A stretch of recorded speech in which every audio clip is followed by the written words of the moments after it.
My name is Daniel Cross. I'm 41 years old, and for nearly a decade, I was the senior systems architect at a mid-sized logistics company in Chicago. I wasn't the loudest guy in the room. Didn't wear flashy suits or toss buzzwords in meetings. I preferred clean code, strong servers, and silent uptime. While others chased promotions, I quietly built the digital backbone of the entire company, line by line, script by script. And then one day, it was all gone.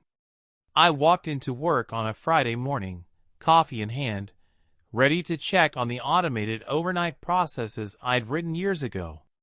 The server room was unusually quiet. The hum felt off.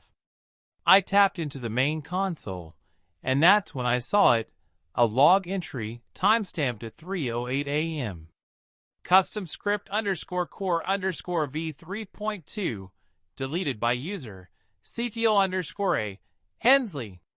I stared at the screen. My heart slowed down to a crawl. That script, just a single file name to anyone else, was the central nervous system of our operations. It handled everything: internal communications, order routing, live tracking, billing automation, client reporting. Everything.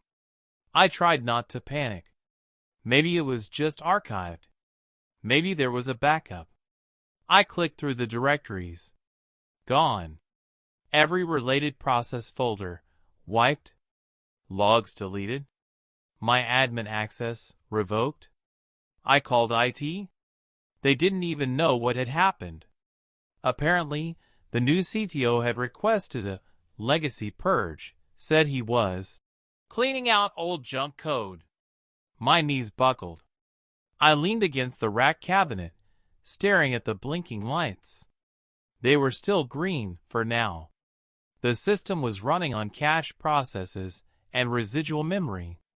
But in a few hours, or maybe a day, it would all crash. I didn't build flashy code, but I built it to work. Quietly. Seamlessly. Until the wrong hands touched it. The new CTO had no idea what he'd just done. And I didn't scream. I didn't storm into his office. I just stood there and started planning. Because what they took from me wasn't just software.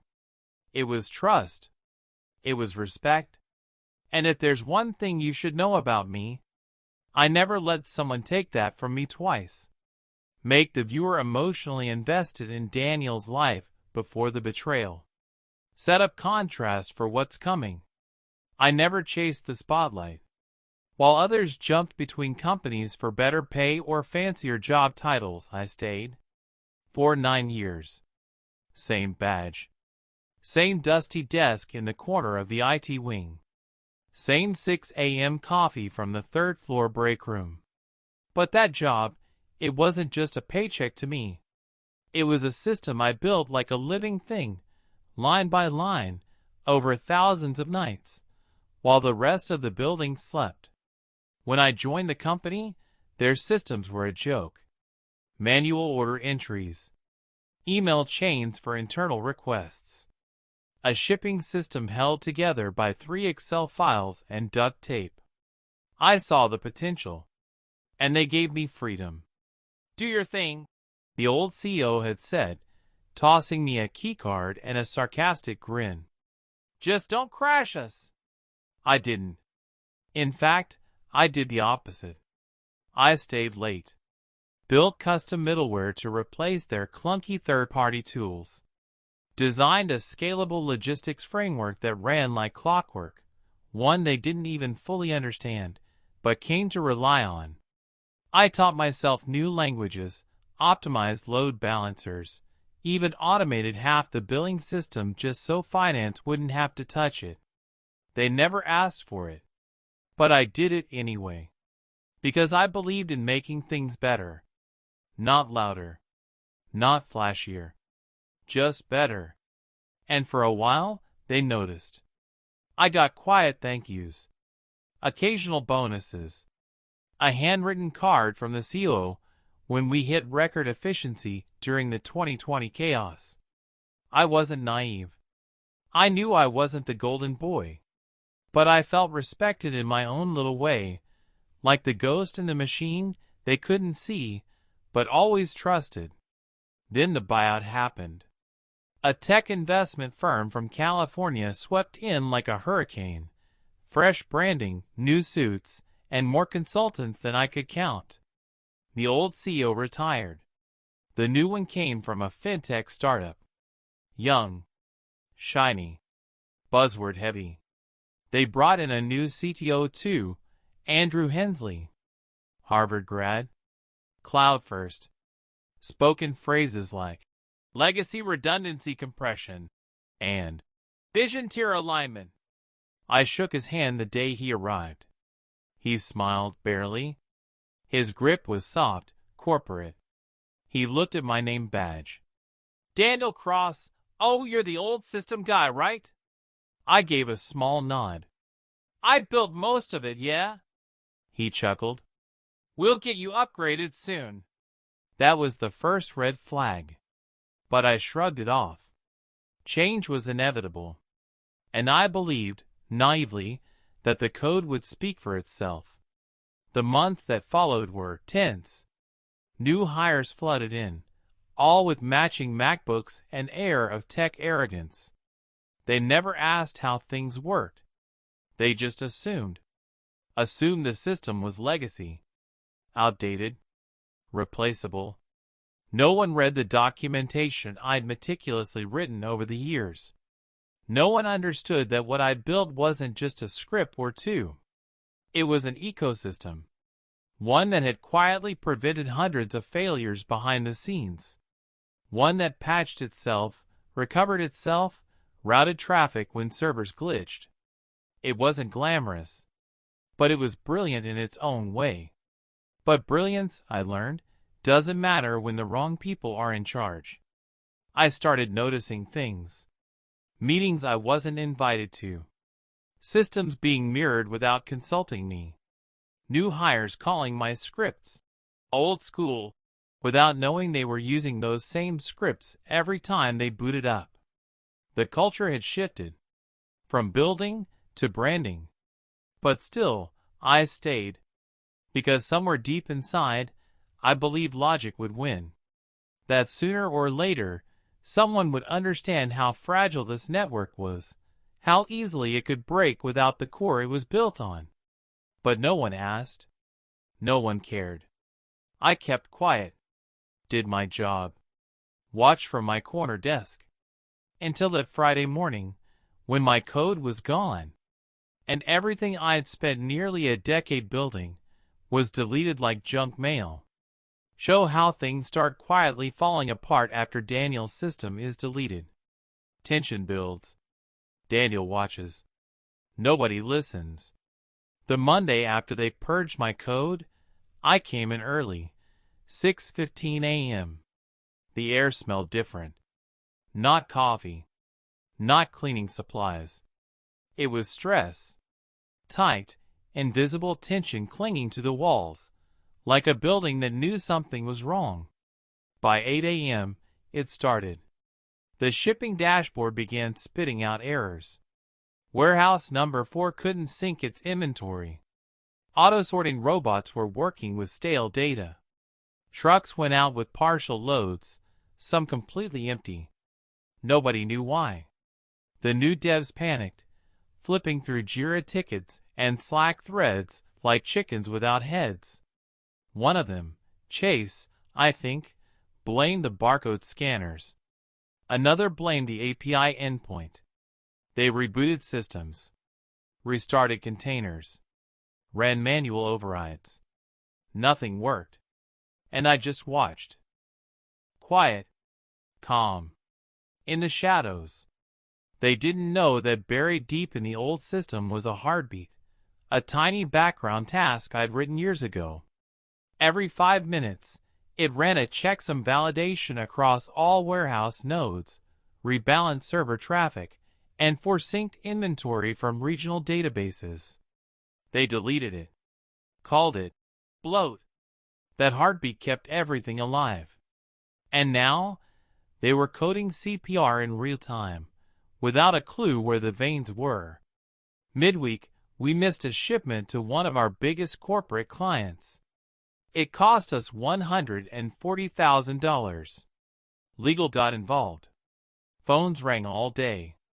Andrew, the new CTO, called a team-wide meeting Thursday morning.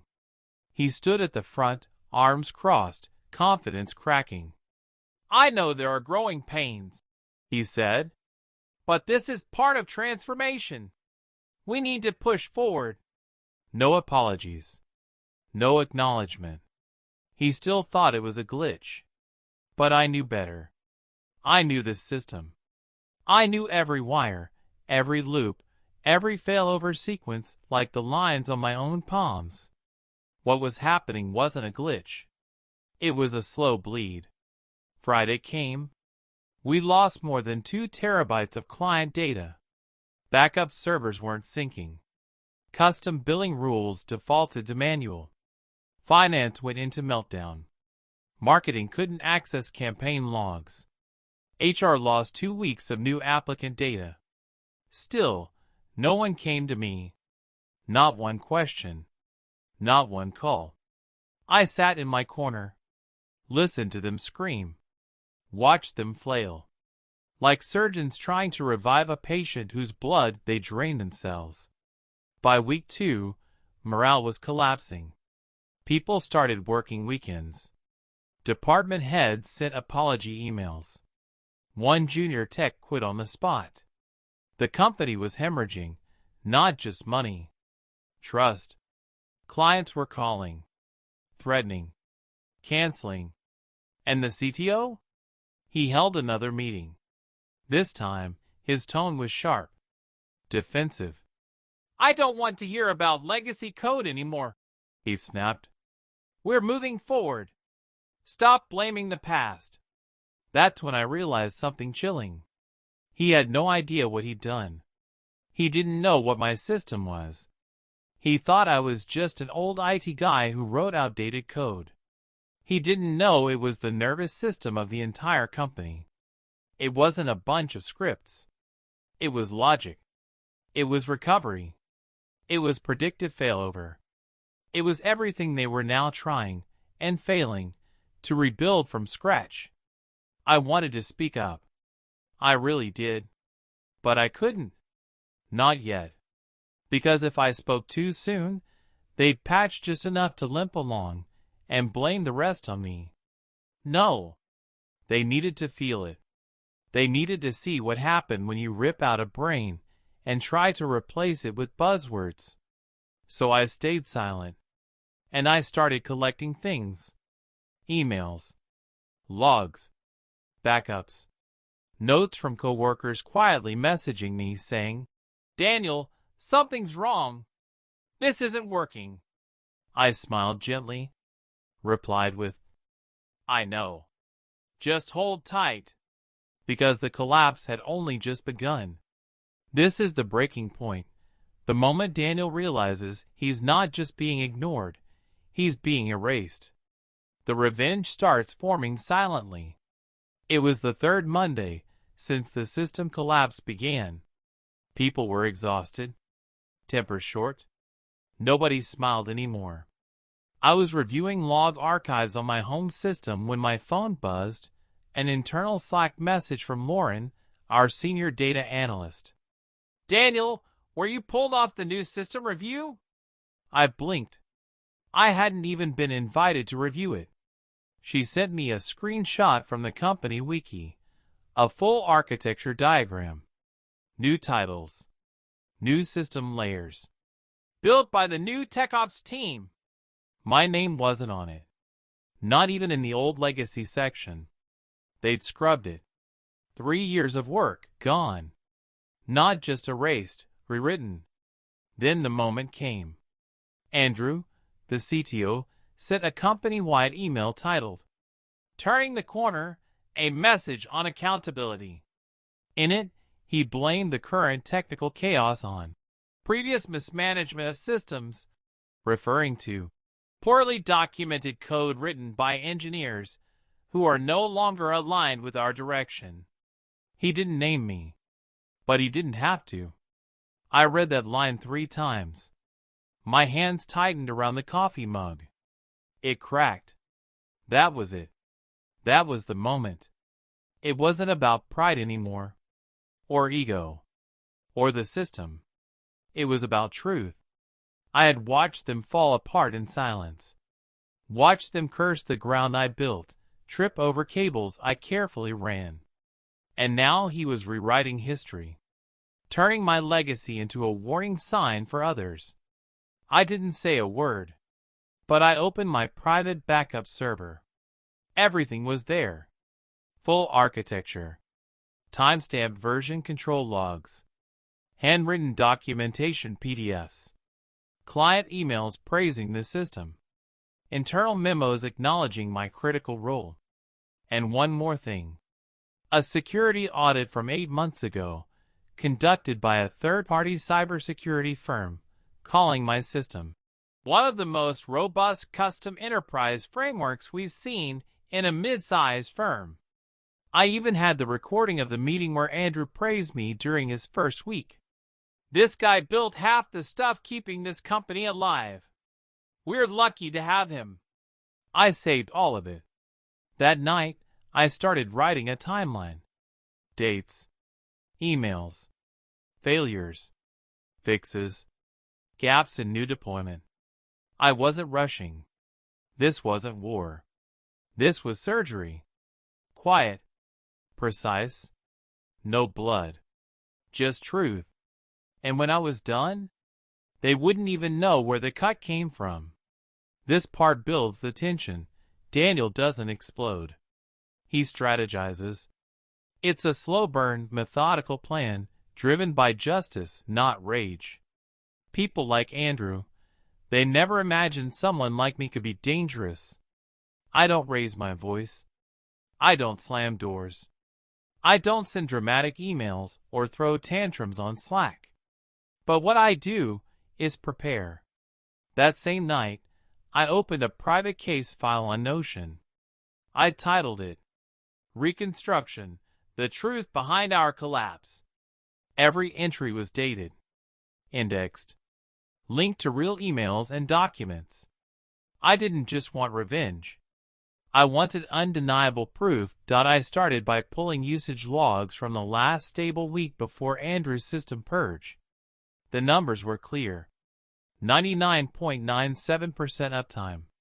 Response times under 200 milliseconds. 0 major client escalations. Then I compared them to the first 3 weeks of his new system rollout. 19% average downtime. Critical memory leaks. 14 clients had issued formal complaints. I packaged the side-by-side results into a PDF titled, Operational Performance Comparison, Legacy versus Redesign. Then I sent an email to my personal attorney. Yes, I had one. I hired him 6 months earlier when the company started cutting roles. Just a precaution. Subject line. Requesting review, evidence of targeted professional defamation. Within a day, we were on a call. I laid everything out. My system, my firing, the scrub documentation, the CTO's public email, and now, the fallout. He was silent for a few moments before saying, Daniel, this isn't just petty internal politics. This could be constructive dismissal and professional defamation. You have receipts. You have timeline integrity. If this escalates, you're in a very strong legal position. That's all I needed to hear. I didn't stop there. I contacted 3 of my former colleagues, quietly. Trusted people. One of them, Jared, was still inside. He'd been assigned to troubleshoot the failing new stack. I asked one question. Are they documenting the outages? He sent me a Google Sheet, unauthorized but anonymous. Over 70 documented incidents in 21 days. Internal memo titles like, Client sync module failing again. Can't track message ID propagation. Need rollback plan ASAP. They were drowning. And Andrew? He was silent. Not helping. Not stepping in. Just quietly pointing fingers up the chain. Then came the perfect crack. One of our oldest enterprise clients, a $4.2 million per year account, had threatened to walk. Their email was accidentally CC'd to me by an ex-teammate. The subject line? This is not the system we were promised. It hit like a thunderclap. They were already questioning leadership. If that email went public, heads would roll, and Andrews would be the first. I forwarded it to my attorney. He said, "This changes everything. You're not just defending your name now. You're protecting the company from collapse they caused." I made a decision. I printed 127 pages of timeline records, tech logs, audit reports, and internal emails. I packaged them into a binder labeled in bold black letters. The system he deleted. And on the last page, I wrote a single sentence. This is what held your company together, until he threw it away. I didn't send it. Not yet. I waited. Because soon, they were going to call me. And when they did, I'd be ready. This is the climax. The revenge. Calm. Calculated. Public. There's no yelling, just truth, proof, and poetic justice. 2 weeks passed. I didn't post anything on LinkedIn. Didn't reply to emails. I stayed silent. And then the call came. It wasn't Andrew. It was the CEO himself, Mark Elder. "Daniel, we need to talk. Are you available for a Zoom?" I smiled. "Of course. I've been expecting this." On the day of the meeting, I wore a black button-down shirt. Nothing flashy. Just clean. Clear. Controlled. I logged into the Zoom room. It wasn't just Mark. 3 board members were there too. Andrew was not. Interesting. Mark started with a corporate apology. "Daniel, we acknowledge that your departure was abrupt and may not have reflected your contributions over the years." I didn't interrupt. He kept going. "Recent developments have complicated matters. Our clients are unhappy. Systems aren't stable. And frankly, Andrew is not being transparent." I nodded. Then I spoke. "I figured this day might come. That's why I documented everything." They leaned forward. I lifted the binder slowly into view on camera. This contains the full architectural design of the legacy system. Server maps, failover logic, even patch logs. The system Andrew deleted. This is what kept your network stable." Mark asked, carefully, "Do you still have backups?" I reached down, pulled out a black encrypted drive. "Of course. 2 full backups. 1 in cold storage. 1 right here." He exhaled, visibly. Then I flipped to the final page. Held it up. "You asked if I'm willing to cooperate. Here's the condition." They all watched. Andrew goes. "Full transparency. Full accountability. Or this binder becomes an exhibit in a very public lawsuit." The screen went quiet. Then one of the board members, a woman named Diane, spoke. "Daniel, if what you're showing us is accurate, Andrew didn't just erase code. He jeopardized company operations. And maybe even shareholder trust." I said nothing. Let the silence settle. Mark finally spoke again. "We'll be in touch. But thank you for not taking this public." I nodded once.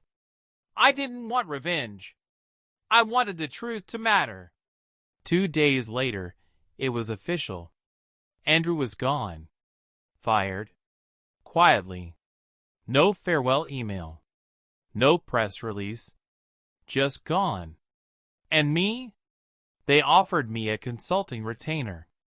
Not full employment, but an invitation to rebuild what he broke. I declined. Instead, I forwarded the encrypted drive to their new head of engineering on my terms. No NDAs. No gag orders. No politics. Just the code. Clean. Pure. Untouched. 3 weeks later, I got another email. From the client who almost left the $4.2 million account. Their VP wrote, "We reviewed your original design. It was brilliant. We never should have questioned it. Thank you for holding the line." I didn't reply. I just stared at the screen. Quiet. Content. Because the truth had done what it always does. It came back stronger. And this time, it hit like a hammer. This is where the story breathes. We reflect, rebuild, and leave the audience with a powerful emotional message they'll remember. It's been 8 months since that Zoom call. Since Andrew was escorted out.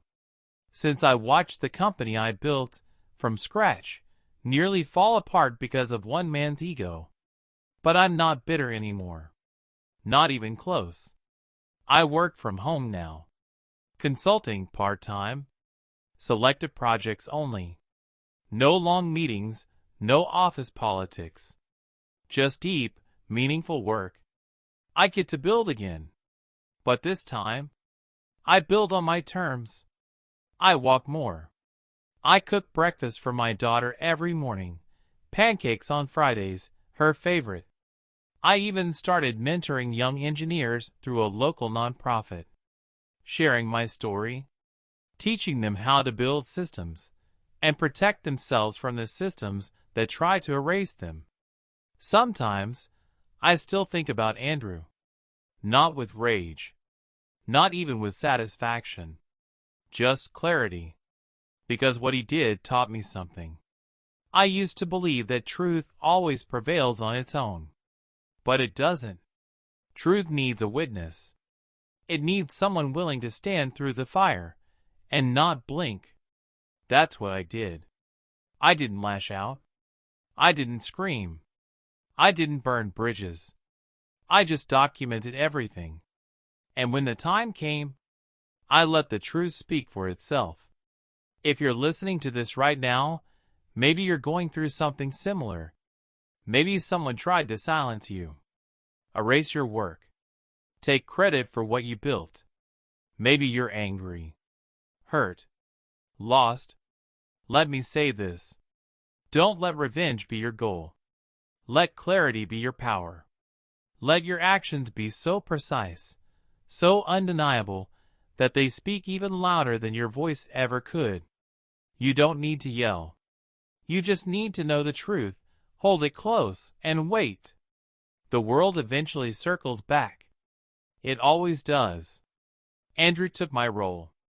He tried to delete my legacy. But he couldn't touch what truly mattered. My values.